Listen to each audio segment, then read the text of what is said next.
물건을 소멸하려고 추석을 잘 보내야 되는데 미리 대비를 하시라고. 외웠죠? 어떻게? 경포대에 간첩이 나타났다 했다 이거지. 멸공,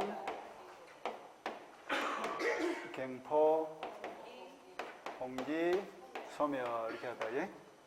한 경에 보시면 돼. 물건의 소멸 사유는 멸공, 경포, 홍기, 소멸이다. 간첩 잡다가 홍기를 놓쳤다 이러죠. 예? 경포대에 나타난 간첩을 잡다가 홍기를 놓친 불쌍한 국민아이씨 생각하시고. 멸이 무슨 말이에요? 멸실이죠. 멸실이 되면 모든 물건은 소멸합니다. 그러니까 주택이 있었는데 불이 나가지고 타버렸다. 멸실 아닙니까? 그러면 그 주택에 붙어있던 소유권, 전세권, 저당권, 임차권 모든 권리는 소멸한다. 공은 뭐죠? 공용징수. 수용을 해왔다 이렇게 보면 돼. 그러면 갑이 얼로부터 1억을 빌리고 자신의 토지에다가 저당권을 설정해줬다. 이 토지에 저당권이 붙습니다. 그런데 저당권이 붙은 토지를 국가가 도로부지로 수용을 해갔다. 그럼 국가는 깨끗한 토지 소유권을 가져간다. 저당권이 붙은 자로 따라간다. 저당권이 따라간다. 못 따라간다. 국가는 깨끗한 소유권을 가져간다 했죠. 만약에 저당권이 붙은 자로 따라가서 수용이 되면 수용된 토지에 저당권이 그대로 붙어 있으면 어떻게 돼? 고속도로에 저당권이 붙어 있다 이런 말이 될 거 아닙니까? 그럼 말이 되냐고. 나중에 갑이 돈 나고 어리 고속도로 개면 넣을 거 아니야. 개면을 받아 안 받아? 서로 받으려 하겠죠. 예? 받아가지고 바리케이트 가지고 바리케이트 치고 동의료 받으면 그냥 놀고 먹어도 뭐 평생 살겠네. 국가는 마비가 될 것이고. 예? 그래서 국가는 개인의 재산을 수용할 때 깨끗한 소유권을 가지기 때문에 소유권 이외의 권리는 전부 다 소멸한다 이렇게 봅니다. 저당권이든 전세권이든 다 죽습니다. 그런데 대책 없이 죽어버리면 저당권자 피해를 보니까 그 저당권자 보호를 위해서 인정되는 제도가 뭐예요? 물상대양이야. 그래서 국가는 뭘 줍니까? 보상금 줄 거 아니야. 땅이 보상금으로 바뀌었죠. 그 보상금에 압류를 해서 법원에 공탁이 되면 여기에 저당권이 대신 미친다. 이게 뭐야? 물상대양이야. 경은 뭐죠? 경매죠. 경매. 이것도 중요한 거예요. 경매가 들어가면 어떤 권리는 소멸할 것이냐. 말소 기준 권리보다 늦은 권리는 소멸한다. 말소 기준 권리란 말이 나왔죠. 자, 갑의 토지에 을이 3월 1자 전세권, 전세금 1억. 땡이 4월 1일자 저당권. 정이 5월 1일자 지상권. 또 뭐 무가 6월 1일자 저당권. 기가 7월 1일 날 임차권을 가지고 있다 칩시다. 혹이 여러 개 붙어 있는 토지가, 혹이 막 벌집처럼 붙어 있는 토지가 개매가 놓은 거예요. A라는 사람이 갱락을 받고 대금을 완납하면 A가 소유권을 취득하겠죠. 그런데 A가 취득한 소유권에 요 많은 혹돌이 붙은 자로 따라갈 것인지 아니면 죽고 못 따라갈 것인지 여기 문제가 되는데, 죽고 못 따라가는지 살아서 따라가는지를 판단하는 기준이 되는 권리를 말한다. 말소 기준 권리다. 그럼 말소 기준 권리는 뭐가 될까? 가장 빠른 담보물건이 된다. 그걸 기준으로 말소 여부를 판단한다. 이게 말소 기준 권리예요. 따라서 말소 기준 권리보다 늦은 권리들은 깨끗하게 소멸하고, 말소 기준 권리를 포함해서 늦은 권리는 소멸하고, 말소 기준 권리보다 빠른 용의물건은 죽어야 안 죽어요. 안 죽으니까 요거는 갱락인이 인수하고 이러면 되겠죠. 그래서 인수주의, 삭제주의 하는 말이 그런 뜻이에요. 그러니까 경매를 받는 A는 권리 분석을 할 때 내가 저 땅을 경매받아가지고 이익이 될지 손해가 될지 판단해야 될 거 아니야. 그때 뭘 판단한다고? 말소 기준 권리를 딱 잡아가지고 그 이웃 같은 죽으니까 내가 신경 쓸 필요가 없고, 이 사람들은 법원에 배당 신청해서 돈을 받아가는 사람이고 배당을 받아가는 사람이고, 이 사람 안 죽으니까 뭐야? 전세금 1억은 내가 떠안아야 된다 이런 뜻이에요. 그리고 이렇게 계산하면 되겠죠. 그리고 이 토지가 뭐 감지가가 한 5억 정도 된다. 그러면 계산할 때 그 뭐 세금 이런 거 생각하지 말고 A는 얼마 정도에 받아야 본전이야? 4억에 받아야 본전이야. 5억짜리 땅을 4억에 받더라도 사실은 손해죠, 그죠? 전세금 1억을 내가 따안고 뭐 수수료 이런 거 있고 이러면 세금 내야 되고 하니까 판단 기준이기 때문에. 정리를 하면 경매가 들어가면 어떤 권리는 소멸한다? 가장 빠른 담보 물건을 포함해서 그거보다 늦은 권리는 소멸한다.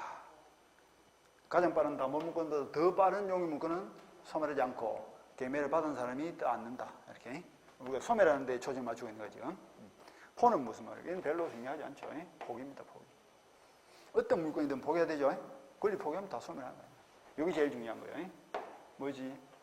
혼동. 이건 별도로 보고. 기는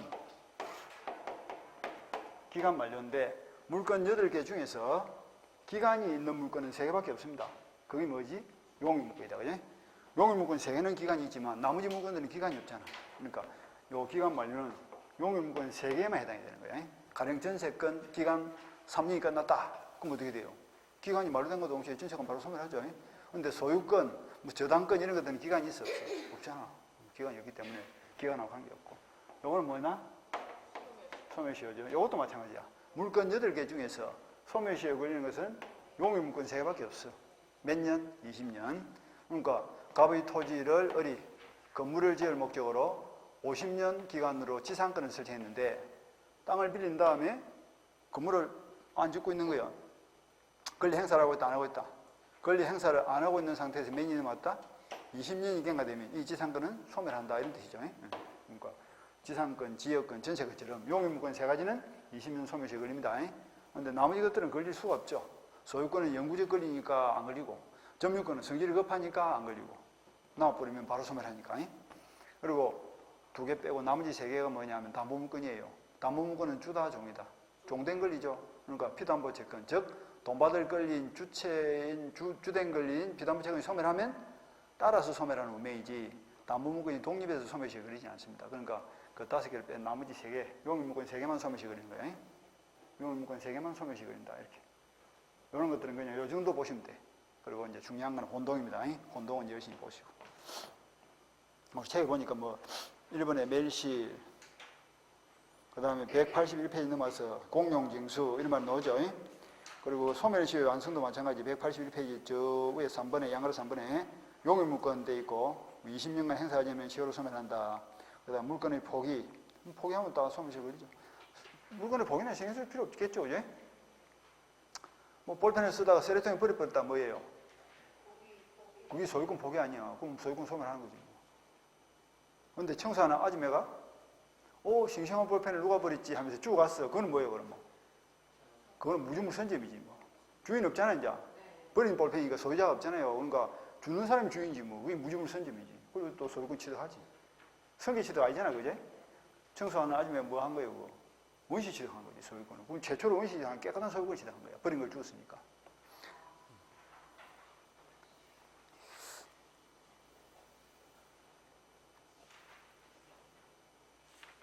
민법적으로 머리가 돌아가야 되는데 버린 걸 주었네. 그러지 말고. 넘어가서 기간 만료. 이것도 용의물권 3개만 걸린 데 있죠. 존속기간이 있는 제한물권은 그게 용의물권이거든. 제한물권은 용의물권하고 담보물권이 있는데 담보물권은 기간이 있어요, 없어요? 담보물권은 기간이 없지. 피담보채권이 소멸하면 따라 죽는 권리이기 때문에 기간이 없잖아. 그래서 용의물권 3가지만 그 해당되고. 그 다음 혼동 봅니다. 혼동은 좀 잘 보셔야 돼. 혼동. 혼동이 중요해.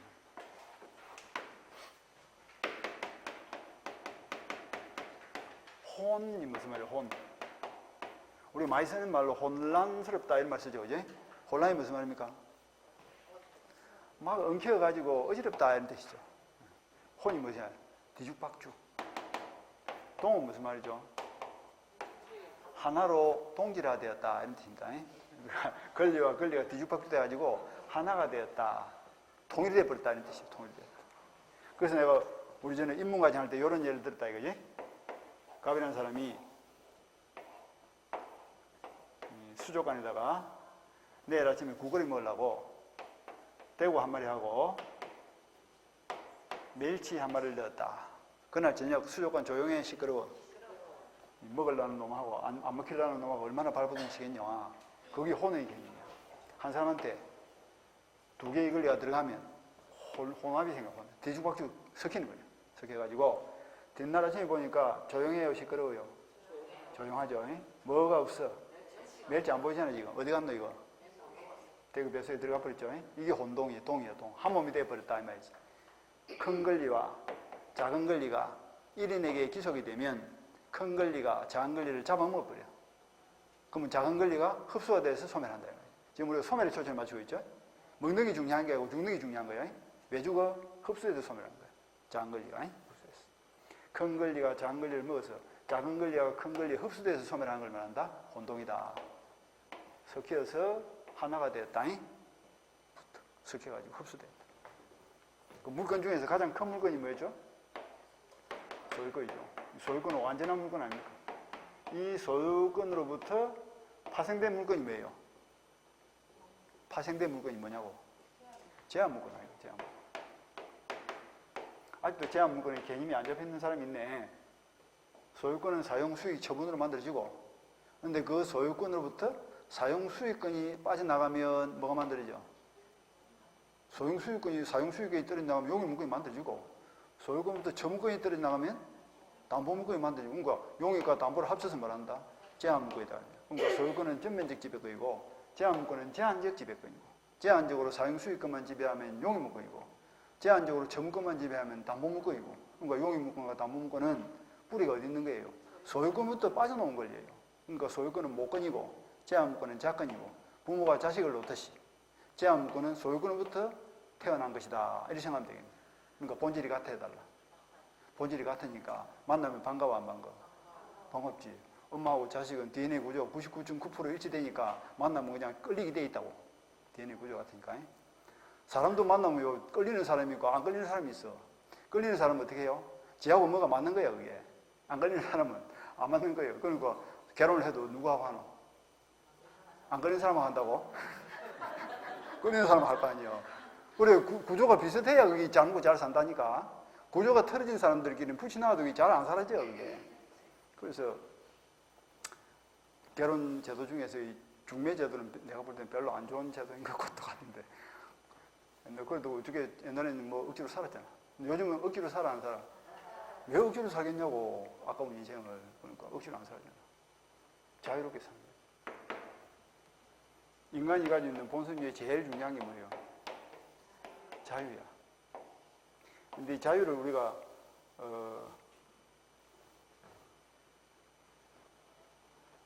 조금 등한시하는 부분도 있고, 자유의 개념이 뭔지도 모르고 사는 사람도 있고 그렇지. 좋은 겁니다, 자유는. 방종은 안 좋은 거예요.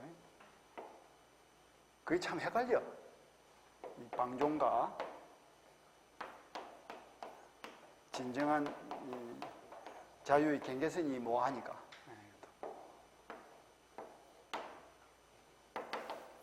절제된 자유, 뭐 이런 거예요. 절제된 자유. 그런데 절제는 뭐예요? 규범 아닙니까? 규범은 테두리죠. 테두리는 뭐예요? 자유를 억압하는 도구거든. 이 조금 그 사람 사는 게 그렇더라 보니까. 하여튼 소유권과 제한물권 본질이 같기 때문에 만나면 합쳐지면 원칙적으로 뭐가 흡수될까? 작은 제한물권이 큰 소유권에 흡수돼서 소멸하는 현상이 발생하겠죠. 이게 혼동의 원칙입니다. 혼동의 원칙. 그런데 예외가 있어. 예외적으로 제한물권자가 소유권을 취득했다 할지라도 그 제한물권이 제3자의 권리 목적인 때 이때는 소멸하지 않는 경우가 있습니다. 그거 하나 하고, 그 다음에 제한물권자가 소유권을 취득했는데 소유권을 취득한 그 제한물권자가 끝순위가 아닐 때, 요 끝순위가 아닐 때를 조금 좋게 이야기하면, 좋게라기보다는 조금 교양 있게 이야기하면, 제한물권자 스스로의 이익 보호를 위한 필요성이 있을 때, 이렇게도 표현합니다. 이거는 조금 있어 보이잖아. 근데 이거는 조금 없어 보이지만, 이렇게 알고 있는 게 여러분한테 편할 거예요. 없어 보이는 게 중요하다, 이 말이지. 끝순위. 이거 뭐, 품위 유지하려고 노력할 필요는 없습니다. 그냥 알면 돼. 요 세 단계로 오늘 공부를 하고 이걸 이해하셔야 돼. 자, 봅니다. 자, 갑이 토지를 소유하고 있고, 그 토지의 을이 전세금 1억 걸고 3월 1일 날 전세권을 설정했습니다. 요 토지에 전세금이 붙어요. 그런데 전세금이 붙은 토지가 6월 1일 날 매물로 나왔고, 그걸 해피룸 누가 사버렸다? 전세권자가 사버렸어. 그러니까 어린 뭘 했다고? 빌린 땅을 사버렸다 이렇게 생각되겠죠. 빌린 땅이 매물로 나왔는데 그걸 사버렸다. 그래서 소유권을 취득을 한 거예요. 그럼 요 소유권에 붙어있는 전세권이 어떻게 될 거냐? 이게 문제 아닙니까? 자, 어린한 1인에게 소유권이라는 큰 권리와 전세권이라는 작은 권리가 동시에 들어가 버렸죠? 그럼 어떤 현상이 벌어져? 내 땅을 내가 빌릴 필요가 없죠. 그러니까 전세권이 어떻게 된다? 소유권이 흡수돼서 소멸하는 거예요. 내 땅을 내가 빌릴 필요가 없으니까. 언제 소멸할까? 전세권 등기를 말소했을 때, 소유권을 취득했을 때. 소유권을 취득하면 전세권 등기를 말소하지 않더라도 이 전세권은 즉시 소멸한다. 등기 말소와 관계없어. 아까 말한 대로 공판상 경기에 들어간다 이 말이지. 등기 필요 없다 이 말이지. 공판상 경기 할 때 기타에 들어가겠죠. 기타. 혼동으로 인한 제한물권의 소멸도 등기가 필요 없다. 그 가지 원칙. 그런데 이것이 죽지 않는 경우가 있어. 어떤 경우냐? 전세권자가 돈이 필요한 거예요. 그래서 3월 1일 날 전세권 설정 이후에 병이라는 은행을 찾아가서 돈을 6천 빌렸어. 그리고는 이 전세권을 담보로 잡힌 거예요. 4월 1일 날 저당권 설정을 했다. 그리고 이 전세권에 뭐가 붙었다? 저당권이 붙은 거예요. 그런 상태에서 6월 1일 날 매물이 나왔고 6월 1일 날 소유권을 전세권자가 취득해버렸다. 아까는 소유권 취득과 동시에 바로 소멸했죠. 근데 지금은 죽으면 돼, 안 돼? 전세권자가 소유권을 취득했지만 죽어버리면 요 전세권에 붙어있는 저당권이 죽어가지고 제3자 병이 피해를 보는 거예요. 그래서 제한물권자가 소유권을 취득하더라도 그 제한물권이 제3자의 권리 대상일 때에는 소멸한다, 안 한다? 안 한다. 3자 보호를 위한 취지입니다. 권리 목적인 데서. 그 다음에 2번은 뭐냐면 끝순위 이야기죠. 끝순위. 이거는 무슨 이야기냐면 갑이 토지에 을이 3월 1일 날 저당권을 가지고 있고 피담보 채권이 1억,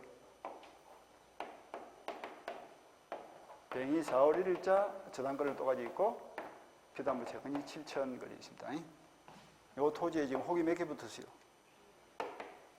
2개 붙어 있죠. 이 저당권은 우리가 통상적으로 1번 저당권이라 하고 요 저당권은 2번 저당권, 3, 4, 5번, 6번 자꾸 나갈 수 있죠. 근데 담보가치를 감아보니까 1번 저당권은 담보가치가 높고 2번 저당권은 담보가치가 낮죠. 1번, 2번이 무슨 말인고? 이 상태에서 계매가 들어가면 을과 병이 배당 신청을 했을 때 누가 먼저 받아가? 1번이 전세권이 어딘도 둘 다 저당권인데 1번이 먼저 받겠죠. 그죠? 거기 주변에 우리가 물건과 물건이 충돌하면 선순위가 우선한다 이 말 아니에요. 그러니까 1번 저당권자가 돈을 먼저 받아가니까 이 저당권자는 담보가치가 높다 낮다? 이 사람은 돈을 확실히 받는 사람 아니야.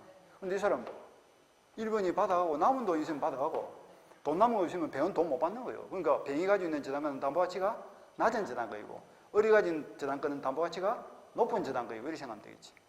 이거는 좋은 거, 이건 별로 안 좋은 거예요. 쉽게 말하면. 그런데 이런 상태에서 혹이 2개 붙은 토지가 매물로 나왔고 매매를 통해서 선순위 저당권자 을이 소유권을 취득을 해버렸다. 그럼 이 소유권에 붙어있는 저당권 중에서 아까 본 대로 내 땅을 내가 담보 잡을 필요가 없다는 이유로 만약에 1번 저당권을 죽인다면 1번 자리가 비어져 있어요. 2번이 1번으로 올라가요. 2번이 1번으로 올라가는 우리 민법은 순위 승진의 원칙을 취하기 때문에 소유권을 취득한 1번 저당권자가 엄청난 피해를 보는 거예요. 그래서 소유권을 취득하다 보니까 가장 담보가치가 높은 저당권도 죽어버리고 내 저당권은 죽지만 을의 저당권은 살아있을 거 아닙니까? 근데 나중에 갑이 병에게 7천만 안 갚는 거예요. 그럼 병은 어떻게 하지? 을의 땅을 개매내다가 돈을 받아갈 거 아니야. 그럼 을의 입장에서는 소유권을 취득하는 바람에 가장 담보가치 높은 저당권도 죽고 소유권도 잃어버리고 이중 삼중 피해를 보는 거예요. 반면에 병의 입장에서는 1번 저당권이 살아있을 동안에는 돈을 다 받아간다는 보장도 없었는데 1번 저당권이 죽어주니까 1번으로 순위가 승인돼가지고 확실히 돈을 받겠죠? 근거 없이 이 사람 이득을 보는 거예요. 그러니까 선순위 저당권자가 소유권을 취득했을 때 선순위 저당권이 만약에 소멸된다면 선순위 저당권자는 근거 없이 이중 삼중 피해를 보고 후순위 저당권자는 근거 없이 이득을 보니까 공평하다 공평하지 않다. 공평하지 않은 거예요. 그래서 공평성 보장을 위해서 선순위 저당권자 보호를 위해서 이때는 선순위는 죽는다 안 죽는다? 안 죽는 거예요. 그래서 선순위 저당권자는 소유권을 취득하더라도 끝순위가 아닐 때는 소멸하지 않습니다. 누구를 위해서? 저당권자 자신의 이익 보호를 위해서 소멸하지 않는다. 그게 공평하지. 그러니까 결론적으로 내 땅에 내가 저당권을 가지는 이상한 현상이 발생할 수 있다 이런 뜻입니다. 그런데 만약에 끝순위 뱅이 소유권을 취득했어. 그럼 밑에 올라올 게 있어 없어? 올라올 게 없죠. 순위가 승진될 것이 없으니까 부당하게 이득을 볼 사람도 없고 부당하게 손해를 보는 사람도 없는 거예요. 죽어도 돼, 안 돼? 일단 죽어도 되는 거예요. 그래서 끝순위자가 소유권을 취득하면 죽어도 돼. 그러니까 문제가 나오면 끝순위냐 아니냐를 잡아야 돼. 소유권을 취득한 사람이 끝순위냐 아니냐. 저당권이 5개가 있다 그럼 몇 번? 5번이냐 아니냐만 보면 될 거 아닙니까? 그 다음에 꼭 저당권이 알아도 관계없어. 임차권, 전세권, 저당권 이래도 관계없고 전세권, 임차권, 저당권 이래도 관계없고 선순위 임차권자가 소유권을 취득했다. 죽어야 안 죽어요? 안 죽어. 후순위 저당권자가 소유권을 취득했다. 죽어. 끝순위가 취득하면 죽고 끝순위 아닌 자가 취득하면 그것이 저당권이든 전세권이든 죽어야 안 죽어요? 안 죽어. 그렇게 생각합니다. 그 세 개가 그런 뜻입니다. 끝순위 잘 보고. 자, 혼동 봅니다. 서로 대립하는 두 개의 법률상의 지위 또는 자격이 동일인에게 기속되는 것을 말한다. 이 경우에 양자를 모두 종속시키는 무임함으로 어느 한 지위를 다른 지위에 흡수시켜서 소멸한다. 이렇게 되어 있죠. 근데 이 책을 보면 대체로 조금 좀 추상적이야. 좀 구체적으로 좀 해주면 좋은데. 그러니까 이걸 조금 구체적으로 보면 이렇습니다. 서로 대립하는 두 개의 법률상 지위 또는 자격이 동일인에게 기속됨으로써 큰 권리가 작은 권리를 흡수하여 작은 권리가 소멸하는 것을 혼동이라 한다. 이렇게 하면 더 구체적이고 좋을 거 아니야. 그냥 대충 다른 권리가 다른 권리를 흡수한다 이래서 그 다른 권리가 뭔지 우리가 알아야 될 거 아니야. 그래서 큰 권리가 작은 권리를 흡수해서 작은 권리가 소멸하는 그 제도를 혼동이다 이렇게 표현합니다. 그럼 내려서 원칙 보자. 기업, 소유권과 제한물권 줄을 딱 치고 어떤 게 커요? 소유권은 큰 권리고 제한물권은 작은 권리죠. 그러니까 누가 죽을까? 작은 게 죽는 거지. 그래서 동일한 물건에 대해서 소유권과 제한물권이 동일한 사람에게 기소한 경우에는 줄을 쳐. 동일한 사람에게 기소한 경우 제한물권은 원칙적으로 소멸한다. 그리고 얘가 나와 있죠. 갑소유의 전세 목적 부동산을 전세권자들이 매수 취득한 경우에 끊고 전세권자가 소유권을 취득했죠. 그럼 전세권은 어떻게 돼요? 바로 소멸하지 뭐. 그래서 그 밑에 줄, 이 경우 전세권은 혼동으로 소멸한다. 그 다음 내려서 동그라미 3번 예외를 봅니다. 제3자 이익보호 줄 치고 혼동으로 소멸하는 물건이 제3자의 권리 목적인 때는 소멸하지 않는다. 가령 지상권이 저당권이 목적인 경우에 줄 치고 즉 갑소유의 토지의 을이 지상권을 가지고 있고 줄을 쳐. 그 지상권이 뱅의 저당권의 목적인 때. 자, 지상권 위에 뭐가 붙었어요? 뱅의 저당권이 지금 붙어 있죠. 그러니까 지상권자 을이 지상권을 담보로 잡히고 지금 돈을 빌려 쓴 거야. 근데 그 뒤 을이 토지 소유권을 취득 줄 치고 지상권자가 소유권을 취득했죠. 하더라도 그 지상권은 죽어 안 죽어? 그 죽어버리면 그 지상권에 붙어있는 뱅의 저당권이 죽어가지고 뱅이 피해를 보잖아. 안 죽는 거야. 그 다음 니은 본인의 이익보호 돼 있죠. 그 본인이 누굽니까? 제한물권자란 말입니다. 소유권을 취득한 제한물권자죠. 이놈의 말이 좀 어려워. 그러니까 쉽게 말하면 뭐야? 소유권을 취득한 자가 끝순위가 아닐 때 이런 뜻입니다. 끝순위가 아닐 때. 그래서 둘째 줄 선순위 저당권을 혼동으로 소멸시키면 후순위 저당권이 순위가 승인되어서 선순위 저당권자 본인에게 불리한 결과가 되기 때문이다. 이렇게 돼 있죠. 이중으로 피해를 보잖아. 후순위는 이중으로 이익을 보고 공평하지 않단 말이지. 그러나 단 최후순위 저당권자가 소유권을 취득하면 저당권 혼동을 소멸한다. 최후순위가 뭐예요? 끝순위 아니야. 끝순위. 끝순위를 놓치지 말고 끝순위. 옆집에 있는 끝순위 생각하지 말고 그 끝순위라. 끝순위. 넘어가시고. 그 다음에 동그라미 4번 점유권 동그라미치고 강업권 동그라미치고 혼동으로 소멸하지 않는다 줄치고. 자, 원칙으로 들어옵니다. 소유권과 제한물권은 본질이 같아요, 달라요? 에? 소유권과 제한물권은 본질이 같아요, 달라? 같다, 아이가. 제한물권 어디서 나왔어요? 소유권이 지금 말하니까. 소유권 자식이 뭐예요? 용익물권, 담보물권 아니야. 그러니까 본질이 같으니까 만나면 합쳐지니까 흡수가 돼서 소멸한다 말이지. 그런데 소유권과 점유권은 본질이 같아요, 달라요? 다르죠? 점유권은 말 그대로 점유권이고 소유권은 뭡니까? 본권 아니야. 본권 중에서 완벽한 본권이 뭐다? 소유권이죠. 그지? 이 소유권부터 이제 빠져나온 것이 뭡니까? 제한물권 아니야. 그래서 제한물권을 다시 나누면 용익과 담보로 나누고 용익은 지상권, 지역권, 전세권, 담보는 유치권, 지역권, 저당 이래 되는 거 아니야? 구조가 문제 머릿속에 딱 들이신대. 그래서 소유권과 점유권은 DNA 구조 자체가 다른 거예요. 물과 기름처럼. 만나더라도 합쳐지지 안 합쳐져. 안 합쳐지니까 흡수가 돼 안 돼. 합쳐지면 뭐 흡수가 되든지 말든지 할 거 아니야. 흡수가 안 되니까 혼동이 발생하지 않습니다. 그 다음에 강압권도 마찬가지야. 강압권. 이것도 우리가 다음 주에 나갈 때 볼 건데 부합할 때 볼 거예요. 내 땅속에 있는 지하를 살펴보니까 지하에 뭐가 있더라? 토사, 암석, 물 이런 것들이 있더라. 그지? 자, 물을 다시 두 종류로 나누면 뭐가 있을까? 우리 민법은 전부 이분법이라고 내가 맨날 이야기해도 모든 게 이분법이야. 사람이 알면 다 뭐예요? 물건 아니야. 그럼 사람은 두 종류로 나누면 뭐고? 그래, 여자, 남자다. 남자 아니면 다 여자죠? 다 이분법 아니야. 자연인 법인 이래 좀 해주면 안 될까? 남자, 여자 하지 말고. 남자, 여자 돼도 됩니다. 된다. 뭐, 이분법이니까. 물건도 이분법 아니야. 물건을 두 개로 나누면 뭐야? 부동산이면 부동산 아니가? 다 두 개로 나눠진다니까? 이분법. 물도 두 개로 나눠지가 아이가? 찬물 아니면 따신물이지 뭐. 그죠? 찬물은 그냥 일반 지하수, 따신물은 온천수 아니야. 두 개로 나누면 될 거 아니야. 근데 여기까지는 토지에 부합이 돼 있어. 부합되어 있는 것은 독립성이 없기 때문에 물건의 객체가 돼, 안 돼? 안 되겠죠, 그죠? 물건의 객체는 전문적으로 우리가 현존, 특정, 독립된 물건만 돼. 이 독립이 안 되기 때문에 권리 대상이 될 수 없어. 그래서 온천거이라는 권리는 있다, 없다? 없는 거예요. 그런데 어느 땅에는 보니까 강물이 있더라고, 강물. 금덩어리, 은덩어리, 석탄, 이런 마그네사이트 이런 게 있더라고. 요거는 내 땅속에 있는 강물이지만 내 것 아니다. 이건 내 것이 아니야. 이건 독립이야, 독립. 독립된 것이고 누구 거예요, 이거? 국가 소유입니다. 국가가 채굴권을 가지고 국가 소유예요. 그러니까 토지 소유권하고 강물은 애당초부터 한 몸이다, 별개다. 별개예요. 독립되어 있는. 내 땅속에 있는 금덩어리, 은덩어리 내 것이 아니야, 이것이. 국가 소유예요. 파면 어떻게 돼? 무단 채굴이 되는 거야. 채굴권을 얻어야 되는 거예요. 그 강물을 채굴하는 권리가 뭡니까? 강업권 아이가. 그러니까 이거는 독립되어 있기 때문에 권리 대상이 돼, 안 돼? 권리 대상이 되는 거예요. 부합물은 권리 대상이 될 수 없고 독립물은 권리 대상이 될 수 있잖아요. 그러니까 온천권이라는 권리는 없지만 강업권이라는 권리는 있습니다. 그런데 이 강업권은 애당초부터 토지 소유권은 별도의 권리이기 때문에 만나더라도 합쳐지 안 합쳐져. 안 합쳐지니까 혼동이 된다, 안 된다? 흡수가 안 된다니까. 혼동이 발생하지 않는 거예요. 그래서 점유권과 강업권은 혼동으로 소멸하지 않는다 하는 걸 그래서 나오는 거예요.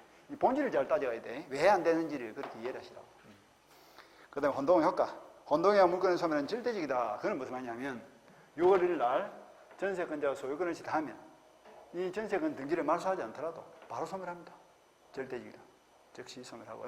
나중에 소유권이 가반대로 복귀가 되더라도 부활되지 않는 것이 원칙입니다. 그런데 부활이 되는 경우도 있어. 그건 공부 좀 더 하고 나면 내가 3월달에 가르쳐 드릴게. 부활이 안 되는 게 원칙인데 또 원인행위 싫어 이럴 때는 또 부활이 되는 경우도 있다. 그래서 그렇게 해서 이제 봤고요. 넘어가서 187페이지.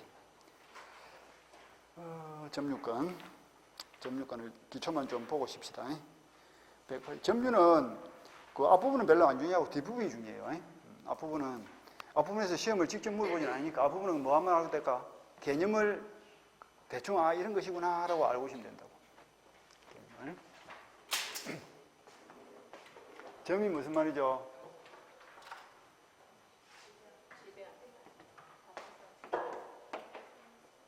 점. 진다 이 말이지. 손에 꼭 들어오는 지는 게 점이고 토지, 건물 이런 거 손에 안 들어오니까 깔고 앉아있는 게 점이고 여러분도 뭘 좀 깔고 앉아있는 방석을 깔고 방석을 왜 깔고 앉아있는 의자 이래라 좀 방석이라 그래서 방석도 깔고 앉아있고 의자도 깔고 앉아있고 책상도 쥐고 있네. 책상도 눌리고 있구만. 그게 점이다. 근데 책도 가지고 있구만. 책도 점유하고 있네. 책은 누구 거예요? 내 거. 그래서 여러분이 책에 대해서는 뭐다? 소유권도가 있고 점유권도가 있고. 책상은 누구 거예요? 남의 거. 그것도 점유권이 있어 없어? 있지. 그 점유권은 니거 내가 안 따져. 현실적으로 물건을 쥐고 있는 그 자체를 점은 진다는 뜻이고 유는 뭡니까? 있다는 뜻이죠. 그럼 쥐고 있다를 점유 이렇게 표현한다. 쥐고 있으면 인정되는 권리가 뭐다? 이게 점유권이라고. 니거 내가 따지지 않습니다. 물건을 사실상 지배하고 있고 그 사실을 내가 인식하고 있으면 인정되는 권리가 점유권이다. 사실상 지배. 여러분 지금 책상도 글상도 사실상 지배하고 있잖아. 그럼 그 점유권을 가지고 있는 거예요. 니거 내가 안 따져. 본권 여부를 따지지 않는다고. 본권은 뭡니까? 그럼? 아까 우리 점유권 반대말이 본권이었죠? 본권은 뭐예요? 사람이 물건을 지배할 수 있는 본질적인 내용을 가지고 있는 권리. 즉 정당한 근거를 가지고 있는 권리. 그 본질적 내용이 뭐야? 사용수익 처분 아니야. 사용수익권을 가지고 점유하고 있으면 그 용의무권자고, 처분권을 가지고서 점유하고 있으면 처분권을 가지고 점유하는 사람은 그 저당권자는 점유권이 없어. 처분권이기 때문에 담보물권자고 뭐 이렇게. 사용수익 처분을 다 가지고 점유하면 그게 소유권이고 이런 거지. 점유권은 사실상 지배하고 있으면 인정되는 권리다. 가입했습니다. 현실적으로 물건을 지고 있으면 인정되는 권리다. 그러면 점유권의 기초를 한번 잡아봅시다. 갑이 시계를 소유하고 있습니다. 그런데 어리 3월날 그 시계를 훔쳐갔어. 어리 이름이 뭡니까? 도인이다 이랬죠. 최근에 있다가 도인이랑 도둑을 말하는구나 이렇게 생각합니다. 이제 시계를 누가 지고 있지? 어리 지고 있죠. 지고 있다가 뭐야? 점유죠. 그럼 권리가 있을까 없을까? 그냥 자동적으로 권리자를 붙여주면 돼. 이게 점유권이에요. 그러니까 도둑도 점유권은 있다 이 말이죠. 그럼 이 점유권이 어떤 역할을 하느냐? 4월 1일 갑이 그 사실을 알았습니다. 4월 1일 현재 소유자가 누굽니까? 시계의 소유자. 여러분 고민이 참 많은 사람들이야. 가만 보면 시계라는 물건을 훔쳐갈 수 있지만 눈에 안 보이는 권리를 어떻게 훔쳐갈 거야? 권리를 훔치는 재주가 있습니까? 권리를 어떻게 훔쳐? 눈에 보이지도 않는 권리를. 그러니까 시계는 이렇게 훔쳐갔다 할지라도 소유권은 어디 있다고? 갑이 그대로 남아있지. 그러니까 지금 현재 시계 주인 누구? 갑이지. 내 시계 훔쳐갔는데 시계 소유권이 동네한테 넘어버리면 뭐 말이 되나? 그게 안 되지. 그러니까 4월날 갑이 그 사실 알았어. 그럼 어떻게 해? 내가 갑이라면 어떻게 해? 찾아서 뭐라 그래? 시계를 돌려둬 하겠지. 이게 뭐예요? 소유권에 의한 무권자 청구권 행사할 거 아닌가 봐. 그럼 도둑이 돌려줄까 안 돌려줄까? 안 돌려주려 하겠죠. 뭐라 할까? 왜 네 거고 내 딴 데 샀는데 이래 놓겠죠. 예? 그러면 말을 들어 안 들어? 반환 청구에 대해서 도둑이 응하지 않을 거 아니야. 말 안 들으면 하는 게 뭐고? 소송이지. 말로 하면 말로 하고 말이 안 되면 이제 소송 가는 거 아닙니까? 그러면 이제 원고 피고가 돼가지고 소송이 붙었을 거야. 그래서 이제 갑이 소송에서 소유권에 의한 반환 청구 소송을 제기했고 그에 대해서 도둑이 항변하기를 내가 소유자다 하면서 안 돌리려고 항변할 것이고 그럼 중간에 판사는 둘 중 한 명이 분명히 거짓말하고 있는데 누가 진정한 소유자인지를 알아요 몰라요? 판사는 모르잖아 지금. 우리는 알죠. 우리는 어떻게 아노? 우리는 이제 하늘에서 내려다보고 오신가 하지만 판사는 모르잖아요. 판사는. 그러니까 판사 입장에서는 어떻게 할 수밖에 없다? 증거 자료를 통해서 진실이 밝혀지기 전까지는 점유하고 있는 그 자체를 권리를 인정해서 온갖 추정력을 인정해 주겠다. 이게 점유의 추정이 아닙니까? 점유를 하고 있어도 권리자로 추정이 되는 거예요. 그럼 어디까지 추정이 되냐? 자주. 자기 시계를 소유회사로 지고 있는 걸로 추정해 줍니다. 그러니까 입증을 누가 해야 될까? 일단 지고 있는 사람이 소유자로 추정돼 버리니까 돌려달라 하는 갑이 입증을 해야 돼. 갑이 입증을 못하면 시계를 되돌려 받을 수가 없는 거예요. 그러니까 입증 책임이 그만큼 중요한 거예요. 입증을 못하면 진실은 갑이 소유자지만 판결은 어떻게 한다? 을이 소유자다 이렇게 판결 나거든요. 그러니까 꼭 재판이 진실대로 나는 건 아니거든. 입증 책임 여부에 따라서 왜곡될 수도 있단 말이지. 범인이 아닌 사람이 범인이 될 수도 있고 똑같은 이야기지. 그리고 자주, 팽원, 공연, 적법, 계속, 자주, 팽원, 공연, 적법, 선의, 자주, 팽원, 선의, 적법, 계속 요 6개는 추정이 돼. 추정이 되니까 점유자가 입증할 필요가 없지. 요 6개는 갑이 입증이 돼. 제가 시계 찾아가고 추정이 되고. 근데 추정이 안 되는 게 있죠. 무과실은 추정되지 않습니다. 그러니까 을이 점유를 손에 넣는 과정에서 과실이 있냐 없냐 다툼이 생기면 일단은 추정이 안 되기 때문에 과실 여부에 대해서는 점유자 스스로 입증을 하고 나머지는 다 추정이 되니까 요거는 점유자 아닌 상대방이 입증 책임을 진다 이렇게 보시면 되겠다. 요게 이제 점유의 가장 기본적인 내용입니다. 그래서 도둑이 사실상 시계를 점유하고 있으면 자동적으로 인정되는 권리가 점유권이고 소송에서 그 점유권은 온갖 것들을 추정해주는 힘이 생기고 그 결과 입증 책임이 점유자의 상대방 쪽으로 넘어가고 그런데 무과실은 추정되지 않기 때문에 점유자 스스로가 입증한다. 이런 정도가 이제 기초 부분에서 조금 봐야 될 부분입니다. 책을 한번 볼까? 쭉 내려서 의 같은 거는 안 봐도 됩니다. 점유의 개념에 보니까 187페이지 제일 밑에 줄이죠. 점유는 사회관념상 줄였지. 물건을 사실상 지배하고 있는 객관적 관계이다. 이게 점유, 사실상 지배입니다. 현실적으로 물건을 쥐고 있으면 인정되는 권리가 점유권이다. 끝까지 보시고. 그 다음에 잠정적 보호 이런 건 안 봐도 됩니다. 그 다음에 점유의 관념화 되어 있죠. 점유의 관념화. 관념 반대말이 뭐예요? 현실이죠. 그런데 점유는 현실이야 관념이야? 현실이죠. 점유는 아까 사실상 지배권이 되었잖아. 요 사실상이란 말이 무슨 말이냐면 현실적 지배 이런 뜻입니다. 현실적으로 물건을 쥐고 있다 이런 뜻입니다. 그런데 현실 반대말이 사실 반대말이 관념이죠. 관념이란 말은 머릿속으로 관념적으로 물건을 쥐고 있지 않지만 인정되는 거.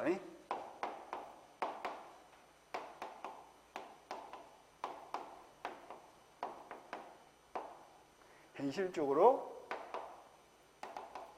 물건을 쥐고 있지 않더라도 인정되는 점유 이런 뜻이에요. 이 관념적이요. 이것이 세 가지가 있어. 그것이 뭐냐면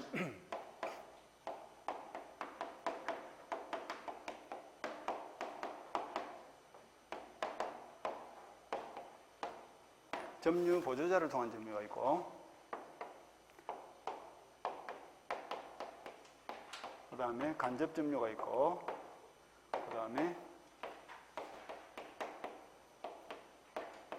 상속인의 점유가 있습니다. 이 세 가지가 물건을 현실적으로 쥐고 있지 않더라도 인정되는 점유다. 그러니까 예외적인 거죠. 원칙은 현실적 지배인데 예외적 점유. 먼저 점유 보조자 누구예요?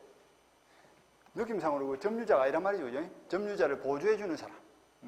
상점의 점원이라든지 은행의 출납원이라든지 아니면 공장 근로자, 국가 공무원 이런 사람들을 전부 다 점유 보조자라고 합니다.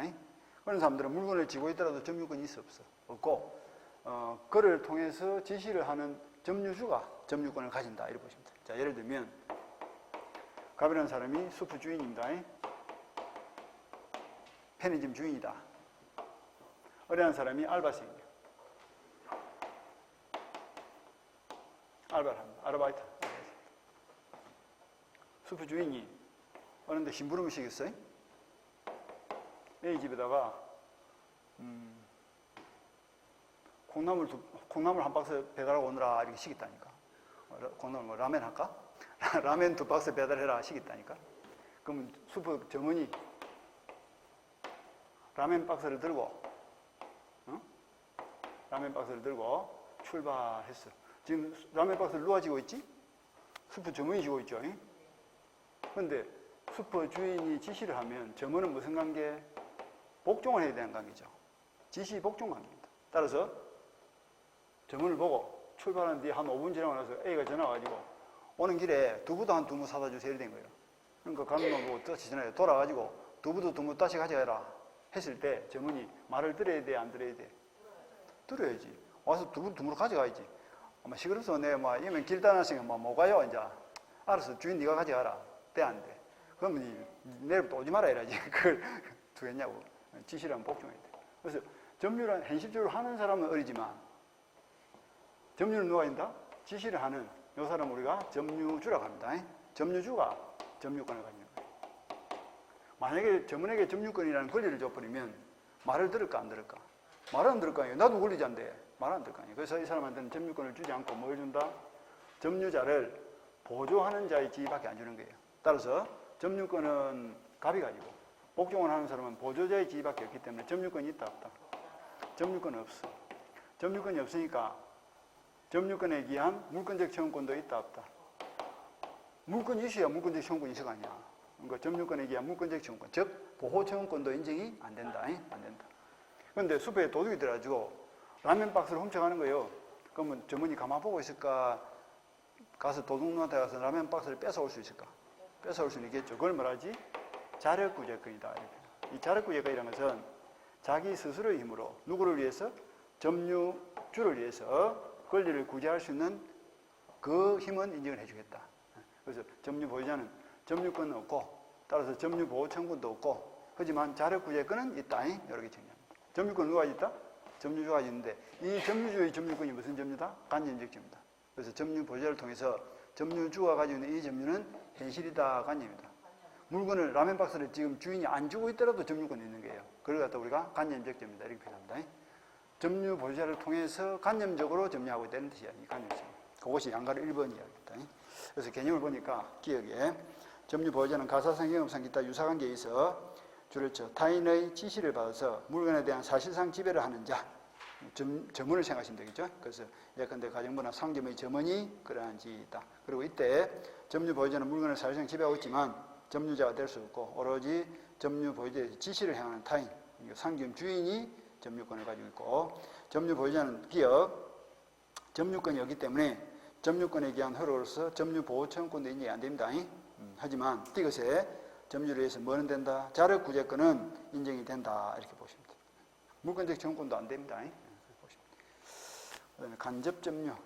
간접 점유는 189페이지 그 중간에 보면 동안에 이번에 점유 매개관계란 말이 보이죠? 그걸 이해하는 게 중요합니다. 점유 매개관계. 그걸 잘 이해하면 간접 점유가 눈에 잘 들어올 거예요. 간접 점유를 봅시다. 매개가 무슨 말이죠?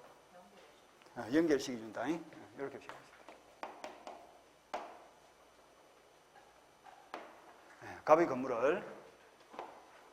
갑이 지금 건물을 소유하고 있고 그리고 그 건물을 직접 점유하면서 사용을 하고 있습니다.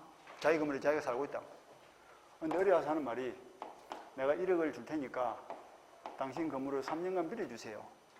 해서 갑하고 을 사이에서 뭘 했다? 전세권 설정하기로 합의를 했어요. 전세권 계약을 맺고 그리고 전세권 등기를 마치면 을에게 뭐가 생겨요? 전세권에는 권리가 생기겠죠? 그럼 전세권자 약속대로 전세금을 주는 거예요. 전세금을 주면 건물 소유자도 약속대로 을에게 3년 동안 건물을 빌려줘야 되겠죠? 건물을 빌려준다는 것은 1억을 받는 대가로 소유권을 주는 겁니까? 소유권은 내가 가지고 있고 뭘 주는 거예요? 사용 수익권을 주는 거죠. 사용 수익권을 을에게 넘겨주는 거예요. 을에게. 그럼 사용 수익권을 준단 말은 직접 점유를 넘겨준다, 안 넘겨준다? 생각 없이 답을 하지 말라니까. 감정적으로 답을 하면 안 돼. 그냥 이성적으로. 사용을 하려니까 물건을 지고 있어야 사용을 할 거 아니까. 사용 수익을 하라 이러면서 물건을 안 넘겨주면 그 사람이 어떻게 사용 수익을 하냐고. 그러니까 사용 수익권을 준단 말은 직접 점유를 넘겨준단 말이냐. 그러니까 사용 수익권을 준단 말이나 직접 점유를 넘겨준다 하는 말이나 같은 말 아이가. 그런데 갑에게 있던 직접 점유가 왜 을에게 넘어갔을까? 전세권 계약을 맺기 때문에 넘어간 거야. 그러니까 이 전세권이 무슨 역할을 한 거지? 갑에게 있는 직접 점유를 넘겨주는 징검다리 역할을 했다 이렇게 생각돼요. 이 징검다리가 매개 아니야 매개. 근데 뭘 매개했지? 점유를 매개했잖아. 점유를 매개했잖아. 점유를. 요 점유를 요로 넘겨주는 매개가 하는 거예요. 그래서 이걸 말한다. 점유 매개 관계다. 관계는 법률 관계죠. 그래서 전세권과 같은 물건을 빌려주거나 빌려받는 이런 관계를 통틀어서 점유 매개. 점유 매개 관계는 전세가 있는 건 아니지. 지상권, 지역권, 전세권 다 점유 매개 관계 아닙니까? 임차권 할 것 없이. 그래서 점유를 넘겨주는 매개 역할을 하는 법률 관계를 점유 매개 관계다 이렇게 표현합니다. 그럼 점유 매개 관계 속에서 직접 점유가 을에 넘어가면 소유권 누가 있지? 갑은 소유권을 그대로 가지고 있습니다. 가지고 있는데 3년 기간 동안에는 자신의 물건은 을이 지고 있고 그럼 갑은 뭐 하고 있노? 직접 점유자를 통해서 3년 동안 자신의 건물을 간접적으로 점유하고 있는 거지. 이게 간접 점유예요. 3년 기간 동안 갑은 간접 점유가 있는 거지. 을은 직접 점유가 있고. 그리고 3년 기간이 끝났어. 끝나면 이제 어떻게? 다시 1억을 돌려줄 것이고 을은 직접 점유를 돌려줄 것이고 그럼 간접 점유가 뭐로 바뀔까? 직접 점유로 다시 더 들어가겠죠. 그러니까 1대 있는 거지. 전세권이라는 점유 매개 관계가 만들어지면 간접 점유가 만들어지고 3년 뒤 전세권이 소멸했단 말이 무슨 말이고 점유 매개 관계가 소멸했단 말이죠. 점유 매개 관계가 소멸하면 간접 점유가 소멸하고 직접 점유로 바뀐다 이런 뜻이에요. 그래서 점유 매개 관계하고 간접 점유는 발생과 소멸에 있어서 일치성을 가진다. 점유 매개 관계가 만들어지면 간접 점유가 생기고 3년 뒤 점유 매개 관계가 소멸하면 간접 점유도 소멸하고 이런 겁니다. 그리고 이 점유 매개 관계는 꼭 한개 맺으라는 법도 없어. 을이 3년 기간 전세권을 설정해서 1억 주고 건물을 빌렸는데 1년쯤 지난 뒤에 건물을 사용할 필요성이 없게 됐다. 그럼 어떻게 하지? 근데 1억을 회수해 나가야 될 거 아니야. 근데 기간이 2년 남아있으니까 돈 안 줄 거 아니야. 그럼 어른 어떻게 해? 내가 다시 전전세를 나가야지. 내가 돈을 나가지고 받아가야 될 거 아니야. 그래서 전전세 계약을 맺고 다시 대개 남은 2년 동안 전전세가 1억 받고 또 빌려준 거예요. 그럼 이 직집주미 어디 넘어가? 전전세가 이제 넘어가고 자신은 2년 기간 동안 또 뭘 할까? 간접점유를 하게 되겠죠. 예? 여기 점유 매입관계 아닙니까? 전전세가 점유 매입가 돼가지고 다시 직주주미 또 넘어갔다. 그러니까 점유 매입관계는 이렇게 중첩적으로 해서도 관계없습니다. 예? 그리고 꼭 유효직법할 필요도 없어. 그렇게 보시면. 여기까지가 간접점유인데, 그럼 이제 간접이란 말이 왜 나왔냐면 간접점유를 봅시다. 예? 간접점유자는 3년 기간 동안 건물을 지고 있다, 안 지고 있다. 점유를 현실적으로 안 하고 있죠. 점유는 의리 하고 있잖아. 3년 기간 동안. 의리 현실적으로 점유를 하더라도 간접점유자는 현실적으로 점유를 하지 않고 있더라도 점유권이 있다, 없다? 있다. 그래서 이게 뭐다? 간접적입니다. 물건을 안 지고 있어도 점유권이 있는 거예요. 이기 때문에 점유권도 있고 점유권의 보호장치인 점유권에 대한 물권적 청구권도 있고 하지만 현실적으로 물건을 지고 있는 사람이 아니기 때문에 자력구제권이 있다, 없다? 자력구제권은 없어. 자력구제권이라는 것은 점유를 침탈당한 현장에서 자신의 힘으로 권리를 구제받는 건데 점유를 하고 있는 사람은 의리기 때문에 의리 자력구제권을 가지고 직접 점유한 자력구제권이지만 간접 점유는 현실적으로 물건을 지고 있는 사람이 아니기 때문에 자력구제권은 없는 거예요. 점유권은 있고 점유 보호청구는 있지만 자력구제권은 없다. 이렇게 정리합니다. 자, 간접 점유 한번 봅시다. 점유 매입관계 봅시다. 갑이 을을 4개로 간접적으로 남아 현대의 아파트에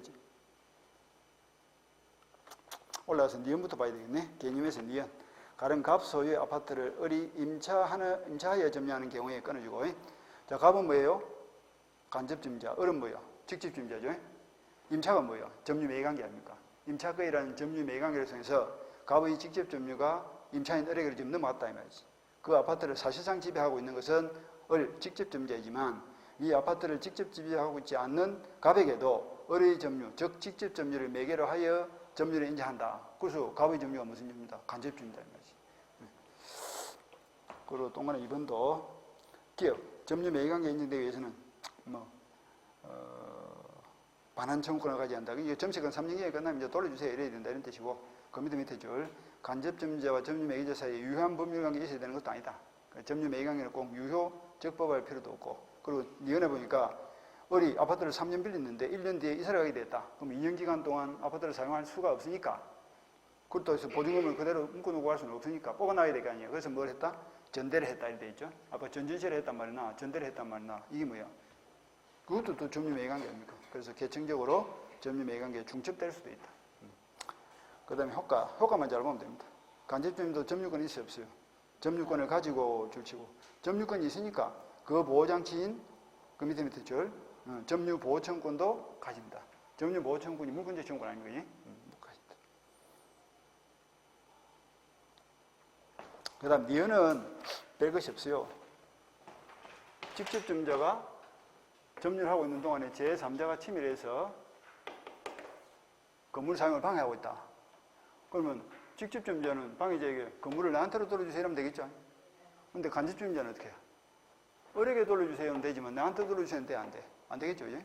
지금 3년 동안에는 사용수익권이 을이 가지고 있으니까 그러니까 간접 점유자도 침해를 받으면 점유권을 침해받는 건 맞는데 반환을 청구할 때 내한테 주세요, 직접 점유자한테 주세요.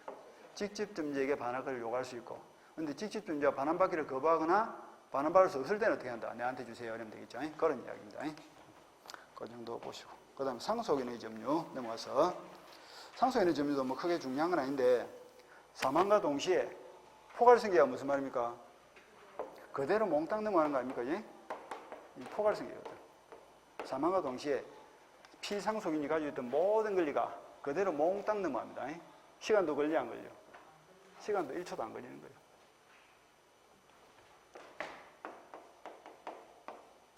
갑이라는 아버지가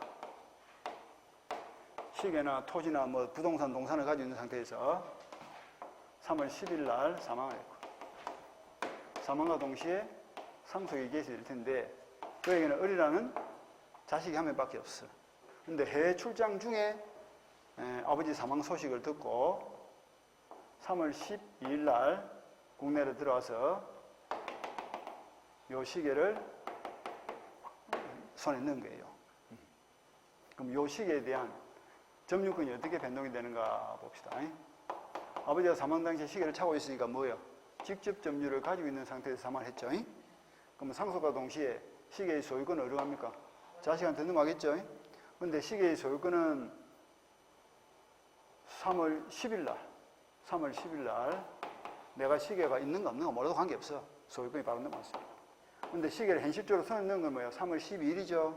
그러면 을이 그 시계에 대한 점유를 취득한 시점을 3월 12일로 볼 것인지, 현실적으로 시계를 손에 넣은 시점을 볼 것인지, 아니면 소유권 취득과 동시에 상속 시에 점유권이 바로 넘어온다고 볼 것인지, 이걸 놓고 이제 문제가 된 거 아닙니까? 언제 넘어와요? 이 점유권이 언제 넘어와? 다시 봐. 상속은 무슨 성계야? 포괄성계 아니야. 포괄이 무슨 말이죠? 그대로 몽땅 넘어와. 그러니까 생전에 아버지가 시계에 대해서 소유권도 가지고 있고 점유권도 가지고 있었잖아. 그럼 이것이 그대로 몽땅 넘어온다니까? 언제? 상속시에. 그러니까 상속시에 상속인은 소유권만 취득한다, 점유권도 취득한다. 점유권도 취득하는 거예요. 점유권 취득한다면 무슨 점유를 또 취득할 거냐? 3월 10일 날 점유권을 취득했고, 그럼 3월 12일 현실적으로 손에 시계를 넣었잖아. 그럼 이틀 동안은 이 점유가 직접 점유다, 간접 점유다? 이거 직접 점유를 취득한다. 이 말도 중요한 거야. 거기 그대로 몽땅 아이가. 포괄이 개념을 정확하게 알아야지. 그대로 몽땅. 그러니까 아버지가 생전에 직접 점유가 있으면 직접 점유가 그대로 넘어오고, 간접 점유가 있으면 간접 점유가 그대로 넘어오는 거야. 그러니까 이틀 동안은 현실적으로 손에 시계를 쥐고 있다, 안 쥐고 있다? 안 쥐고 있어도 무슨 점유? 직접 점유를 하고 있는 거야. 그러니까 이게 뭐야? 간접 아니야, 간접. 물건을 안 쥐고 있어도 점유권이 인정된다고. 직접 점유권이 인정된다고. 시계를 안 쥐고 있어도, 그래서 이걸 간접적 점유다, 이렇게 표현한다. 그런 이치입니다. 그런 정도예요. 그래서 또 하나 이번 셋째 줄, 따라서 상속인의 사실상 지배 유무를 불구하고 그 점유를 법적으로 인정해 준다. 그리고 3번, 상속인은 상속이 개시되면 당연히 점유권이 맞는다. 그리고 상속인이 사실상 지배를 하거나 관리하고 있을 필요도 없고 상속 개시 사실을 알고 있을 필요도 없다. 직접 점유 받으려는 겁니다. 거기까지 보시고 조금 쉬었다가 밑에 4번은 지금 안 봐도 됩니다. 쉬었다가 점유의 모습을